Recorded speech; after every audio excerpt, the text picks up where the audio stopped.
Hello, ladies and gentlemen. This is Matthew Hagum. Happy Tuesday. Happy Tuesday. Yay. So I am coming to you today on Tuesday. It is Transformation Tuesday, to be specific. And I'm very excited today to be joined by our guest for the premiere of this lovely series, Emileena Pedigo of This Show Goes On Productions. So today we're going to be talking with Emileena, who's the executive producer and artistic director for this organization. We'll hear a little bit more about that later on. She's also the co-founder of Arts Lab, #ArtsMeetsBiz, something that we've been doing for a while, which we're very proud of. And today what we're really going to be talking about is what it means to undergo major transformation, both in life and in business, because they, I think, are the same. Emileena has a lot of experience working with artists, so I'm more than certain we'll hear from her perspective on this topic, at least as it applies to artists. And then we'll unpack that and see what kind of advice she has. Before I let her speak or introduce herself rather, she's also, by the way, working on her first book, #AnotherWay, which I'm super excited about. I've been privy to many of the blog articles that have gone into the groundwork of this really exciting and important book that she's working on. So Emileena, welcome to Transformation Tuesday. Are you excited? Yay, thank you. I'm totally excited. What All right. better time to have a transformation? I know, then Tuesday. Tuesday is the best day. Word. So why don't we just start off by you telling us a little bit about who you are. I know I said a few things, but you know, better from you than from me. So go for it. Tell us, who are you? So I'm Emileena. I work in artist development, which funnels into three buckets, I'd say. One is consulting, so one-on-one consulting with artists and arts businesses, teaching them #AnotherWay to find sustainability in the arts. And then the second bucket would be education. So it looks like workshops and seminars. And then the third bucket is events and performances, primarily showcase events, anything that demonstrates an artist's work. Those would be the productions and events that I do as well. So cool. Yeah, those all fall under artist development, I'd say. Awesome. And so, before we talk about transformation, I would love people to sort of know what you're working on today. Obviously, you have this important organization that you've spent years building, and you've been working with artists, particularly with musicians, though as of late, I know we've expanded to other artists in other areas as well. But what are the things that you're sort of occupying your time with today? What are you really working on at the moment? Well, I have this book that I'm really kind of getting farther along in. Another way, I'd say it's like the Tao of artist development. So it's all about analyzing the state of the arts from a sociological, psychological, and philosophical point of view, and really putting the artist in, what I do is I put the artist in the role of the hero of Joseph Young's hero's journey, and kind of look at it that way, frame the journey from a sociological point of view, basically. And by writing that book, it's working with artists is informing the book and vice versa. So that's been really awesome. And I'm currently trying to really boost the consulting business. So in June, I was offering free consultations in the park, trying to get artists out of an office environment and into the park, because I think being around nature is a good way to, inspire and to open up some of those areas of your brain that artists are not used to using. So that's been really interesting for me. And as far as transformation goes, actually, I've been really looking at what consultants do and what consultancy is, because there's consultants everywhere. There's a consultant for everything.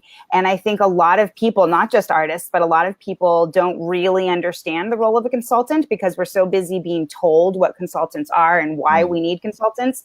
And I think there's a lot of noise in that market, that I've been studying that lately and doing a lot of research. So I've been trying to really transform what it is I'm selling and being able to articulate it in a way that people understand it beyond the noise of what you hear all the consultants saying. Oh, I'm going to help you. I'm going to help you figure out how to have a better life. And I think, just really quickly, part of what it is that I learned in this transformation is that the difference is that I'm really trying to, I have a toolbox that I go to when I work with artists that of things that we use to help them find their another way, but I'm not trying to push anything. I'm not selling anything. I'm not trying to enforce a structure. I'm really not, actually. Again, it's just these toolboxes. I'm trying to teach tools to help an artist make their own structure. And I think that's the difference between me and a lot of other consultants and consultancies that are selling the box. They're selling a structure and saying you fit into this. So that's been a really interesting transformation for me, because I think when I first started consulting, I thought that's what I was doing too. So it's been really cool. Interesting. So one of the things you said earlier, you dropped a buzzword. Maybe it's a buzzword.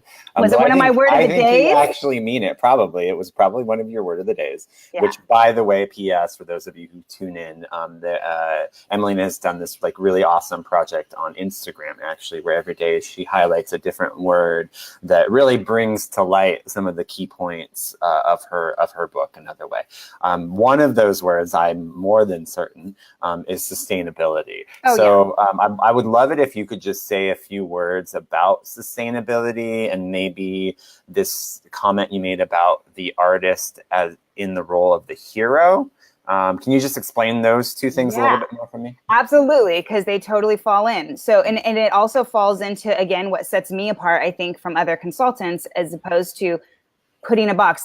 So the key to sustainability, I say, and I kind of teach the sustainability cycle, which involves 3 steps: starting with exploration, and then being open, and inclusion is the second step, and then the third step is evolution, aka transformation, by the way. But that I depack in my book and on my blog, and you can read more about that later. But really, the point is, I think the key to sustainability for anybody, but especially for artists, is being zooming in and being true to themselves and being authentic. And when your brand, and it's easier as an artist, actually, when your brand is closer, closer related to who you are, then that's how you're going to find sustainability. Because then as you evolve, your brand will automatically evolve, and your audience will go with you, because you're just being authentic. And I think that's the difference, again, between pulling out and creating your own structure than trying to fit into another structure. Because if you're trying to fit into somebody else's box of what an artist is, or what an artist should be, or what people are telling you have to do, then that's not authentic. It's just trying to fit yourself into something else. So the key to sustainability, and I think this is really especially important for artists, is to stay true to themselves. That's also what your art is. Your art is an expression of yourself. So I think, even though it sounds simple, it's actually one of the hardest things to do, is to just be real, and to not only be real, but take your most vulnerable parts and project that out there and market it as your brand. It's scary. Yeah. So obviously transformation is a part of your work with artists specifically, if you're moving them through this cycle of birth and rebirth and evolution. So that's super Which cool. Goes back to the hero's journey, actually. Exactly. Yeah. So respond to that. Totally. Yeah. Because that's so the hero's journey is a personal as well as professional, I'd say, transformation. I mean, the journey is about transformation, and part of it is also a cycle, right? So there's these steps in the hero's journey that you take to really exploring, to getting down into who you are, fighting your own demons. And, there's the epic battle in the cave of fighting your shadow self, and then your shadows, and which is your fears and everything that's holding you back. But it could also be, as a metaphor, that's also what's holding you back from your career. I mean, they're kind of one and the same. So by going through this journey of personal transformation, you are actually opening up the doors for your career. And again, and when you've dealt with and really faced those shadows, then that's sustainability. That's what's going to give you the sustainability. And then also remembering that the journey does not have an end. It's a cycle, right? The sustainability cycle. You have to do that over and over and over again. And it's about being honest and facing that shadow self every day. And that's what's going to lead to sustainability. Interesting. Awesome. So let me ask you a question. So you mentioned earlier, a toolbox, right? And I think about some of the tools that I've utilized in what's in my toolbox as both an artist and as a business person. And, you know, it's things like, for example, I do a free writing exercise almost every morning, where I just let thoughts flow out, right? And so that's a tool that Amazing. I use to kind of move through thought process, right? So what is maybe one tool in your toolbox that you would suggest artists work with as they move through this hero's journey, as they go through this transformation? What sort of tools do you have to offer? Yeah, well, there's definitely a lot. I think my favorite one, which is kind of encompassing, so it's easier to explain as an example, is this idea of living in the moment. And I often say, zoom into the moment. So when you get overwhelmed with everything you're trying to do, or, you know, if you're facing your fears and that's scary, and or you just got a rejection and it feels like the end of the world, and or you're trying to find new opportunities and you feel like you can't do it, just zoom into where you are in that moment and take away all of those judgments for a second and just literally look around you. Like right now in this moment, you are in front of my face. You know what I mean? So what is the opportunity in this? You know, and I think that's a tool to use when people get too bogged down with what they're supposed to be doing, to stop for a second, trying so hard actually, and just look around and see what is in that moment and how can you make that moment serve you.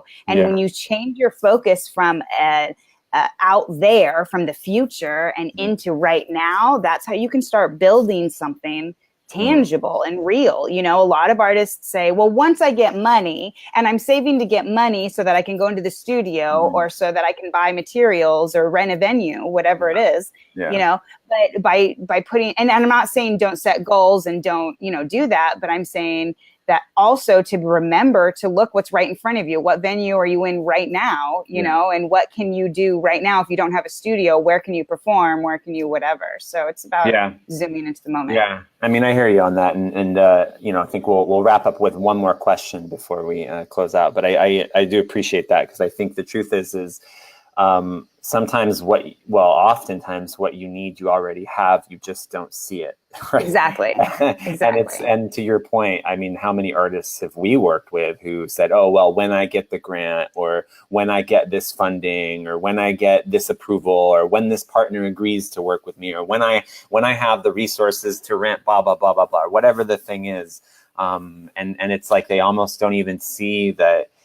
First of all, maybe that's not where you should start, right? Because maybe if you don't have $10,000, don't sit here and wait for $10,000 to magically show up. And then how can you actually scale up from nothing to something? That's the entrepreneurship thing that absolutely, you know, we look at all the time. Is like, what does it really mean to be an entrepreneur? It's taking nothing and turning it into something, kind of like being an artist in a way. So what is your one big piece of advice, or what, like maybe the biggest thing that you've sort of like gained from writing all of these blog articles and now preparing to publish your book? Like what is the big thing that just like stands out for you that you just want artists and entrepreneurs to understand or know from your work? Well, I think in large part too, the word of the days have been so amazing for me personally. It's a personal journey for me too. And the whole point of my work is that the journey never ends. So I'm still on a journey too, even though I'm teaching people the journey, I'm learning as well. And I think the benefits of the blog and writing the book and even the word of the days is the reminders, the constant reminders. And I think that's the importance of community. Really is having this these reminders, because it's hard to remember to have that you have to go through this process every day. People want to believe, and this is like the core of my book, you know, people want to believe that when you're in development, you're going to get someplace and you're going to achieve success. And then once you're there, and then you kind of plateau. And that's just not how it works. That's not sustainable. The only way to sustain is once you're there, to keep working and to keep going. And that's how you get a sustainability going, right? So I think yeah, the big takeaway is the reminders, the words. It's like the other day, I was feeling a little discouraged, or I was actually feeling more overwhelmed than anything else. And I walked by Carnegie Hall, and there's this little message, and every word in that message was a word of the day.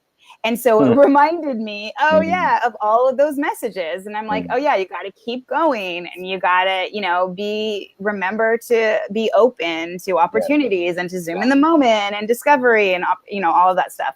So cool. I think, and along the same lines, community is super, super important. So when you're being surrounded by supportive people, that will help you remember. Cool. So the last thing is, where can people find you? How do they connect with you? What's the next step? Yeah, my website is www.showgoesonproductions.com, and you can see all of my programming, any events that I have coming up. You can schedule a free consultation, and if you want, you can make a request to have it out in the park if you want.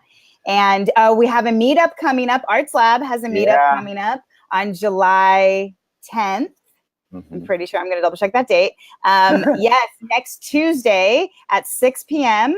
At a WeWork in Times Square. So that's exciting. And again, that's all about that's a place for community. And we keep it super positive, and we have these reminders, but we're also incubating concrete solutions to your challenges as an artist. Sweet. And so we'll make sure all of those links are down in the comment section. Great. And if you know any artists, or those of you watching, if you know any artists in New York City in particular that want to take the work to the next level, Emileena is the one to support them. All right. Yeah. So I think we're good for now. Thank you, Emileena, for joining me on Transformation Tuesday. Thank you. Good luck. We'll talk soon. Bye-bye. Yeah, sounds good. Take care. Bye, everybody.